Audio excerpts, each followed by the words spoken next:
Se o senhor ou a senhora está esperando uma resposta da Justiça sobre a sua aposentadoria, pare tudo agora, porque o Congresso acabou de votar algo que pode fazer esse processo travar e ninguém te avisou. Olha, eu preciso ser direto com o senhor. Se o senhor tem uma ação de aposentadoria, uma revisão de benefício, uma briga com o plano de saúde ou com o banco, isso passa pelo STJ, Superior Tribunal de Justiça, a última instância para essas questões todas.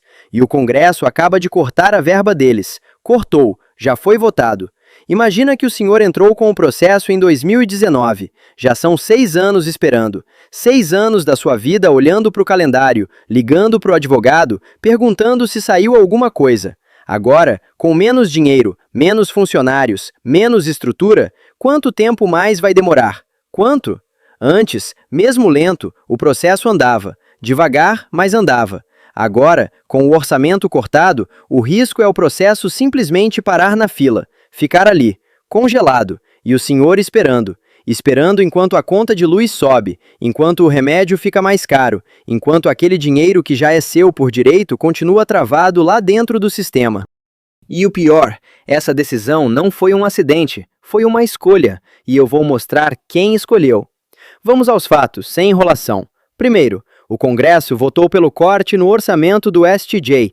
O que isso significa na prática? Significa menos dinheiro para pagar gente, menos dinheiro para manter os sistemas funcionando, menos estrutura física para processar os milhões de processos que chegam todo ano.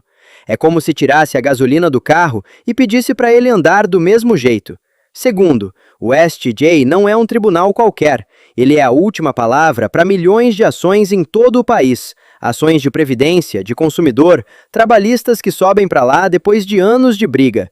Quando eu falo milhões, eu falo de famílias reais, gente de carne e osso esperando uma resposta. O seu vizinho, a sua mãe, o senhor mesmo, talvez. Terceiro, o que acontece quando se corta a verba? A fila cresce, os processos demoram mais, as respostas não saem. É como uma emergência de hospital onde cortaram metade dos médicos, mas o número de pacientes continua o mesmo, ou até aumenta. Quem vai atender? Quem vai resolver? Quarto, e aqui vem o que ninguém quer falar alto. Isso não foi sobre economia, foi sobre poder.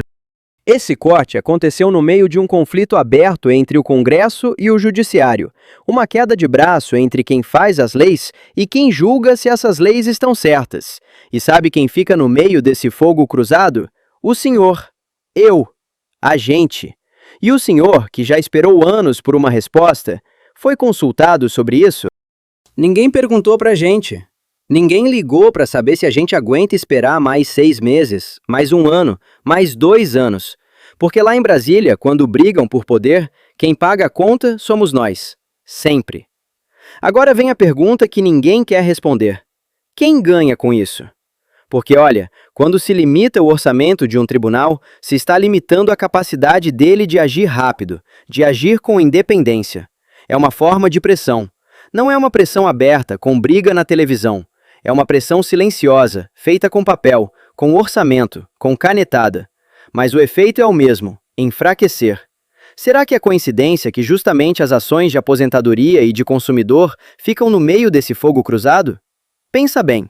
Aposentadoria, plano de saúde, briga com banco. São os processos que mexem com a vida da pessoa comum, da família que não tem advogado particular de R$20 mil por mês, da dona de casa que juntou as economias para entrar na justiça e tentar receber o que é dela, do trabalhador que passou a vida inteira contribuindo e agora precisa correr atrás do benefício. Enquanto eles brigam por poder lá em Brasília, quem fica esperando na fila é o senhor, é a sua mãe, é o seu avô. E as consequências disso vão muito além do que imagina. Na próxima parte, eu mostro o que pode acontecer com quem está esperando uma resposta agora. Pense na dona Marlene, 68 anos, que entrou com uma revisão de aposentadoria e precisa desse dinheiro para remédio. Cada mês de atraso é um mês sem reforço na renda. É um mês escolhendo entre comprar o remédio ou pagar a conta de luz, entre comer direito ou guardar para o gás. Isso não é exagero, isso é real. Ou o seu Antônio, que brigou na justiça contra o banco por uma cobrança indevida e agora corre o risco de esperar ainda mais para reaver o que é dele. Dinheiro que saiu da conta sem autorização, que fez falta no orçamento da casa e que a justiça reconheceu que tem que voltar. Mas quando? Quando, se o tribunal não tem estrutura para processar? E lembrando, enquanto o processo trava, o custo de vida não para. O preço do remédio, da comida, da conta de luz, isso não espera o STJ decidir. A inflação não para porque o seu processo está na fila. O aluguel não congela porque o tribunal está sem verba. A vida continua. E o senhor tem que se virar. Quantos anos mais o senhor está disposto a esperar por um dinheiro que já é seu por direito? Porque não estamos falando de favor. Não estamos falando de algo que o senhor está pedindo de graça. É o seu dinheiro. É o seu benefício. É a sua correção. É o que a lei diz que o senhor tem direito de receber. E está travado. Não por culpa sua. Não porque o senhor fez algo errado. Mas porque lá em cima, numa mesa em Brasília, alguém decidiu cortar a verba. E se o senhor acha que isso é o pior cenário, espera só a próxima parte. Porque agora a gente precisa olhar para frente. O que vem depois? Eu vou te dar 3 cenários, 3 possibilidades do que pode acontecer daqui para frente. Cenário 1. O cenário do despertar.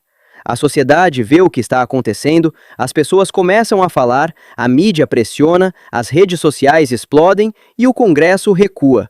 Volta atrás. Devolve a verba para o STJ. Os processos voltam a andar. Não rápido, porque nunca foi rápido, mas pelo menos andam. Esse é o cenário otimista. O cenário onde a pressão popular faz diferença. Cenário 2. O cenário do vamos empurrando. Nada muda, o corte fica, as filas crescem. Mês após mês, os processos de previdência e de consumidor vão se acumulando. Dona Marlene espera mais 6 meses, depois mais 1 ano. Seu Antônio desiste. Muita gente desiste, porque cansar é parte do jogo, e quem cansa primeiro, perde. Cenário 3. O cenário da escalada. O conflito entre Congresso e Judiciário piora. Não fica só no STJ, espalha para outros tribunais, outros tipos de processo, outras áreas da justiça. E aí não é só a aposentadoria que trava, é tudo. É inventário, é pensão alimentícia, é ação trabalhista, é tudo. E a justiça, que já era lenta, vira um cemitério de processos. Qual desses cenários vai se concretizar? Eu não sei. Ninguém sabe, mas eu sei de uma coisa, se a gente ficar quieto, calado, achando que não é com a gente, o cenário 2 ou o cenário 3 são os mais prováveis, porque quem fica em silêncio dá carta branca para quem está no poder fazer o que quiser. E tem mais uma coisa, se isso continuar, não é só a geração de hoje que vai sofrer com a justiça lenta, é a geração dos seus netos também.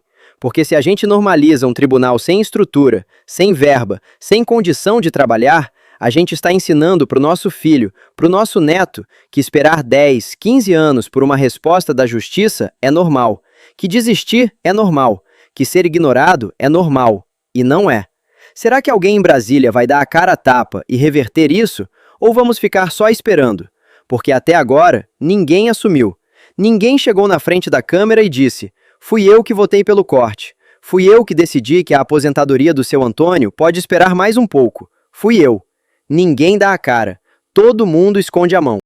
E enquanto isso, o relógio corre, para Dona Marlene, para o seu Antônio, para o senhor. Então eu quero saber, o senhor está esperando uma resposta da justiça há quanto tempo? Tem um processo parado? Uma ação de aposentadoria, de revisão, de consumidor? Quanto tempo já se passou? Porque eu tenho a impressão de que se todo mundo que está esperando levantasse a mão, a gente ia ver que isso não é caso isolado, que isso é uma epidemia silenciosa, um problema que afeta milhões de pessoas, mas que ninguém junta os pontos.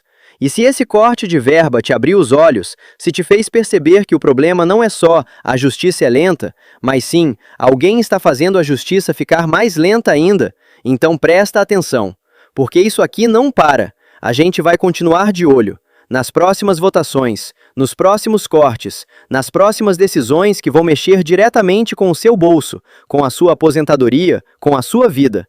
Porque enquanto eles brincam de poder lá em cima, a gente aqui embaixo não pode se dar ao luxo de ficar só assistindo.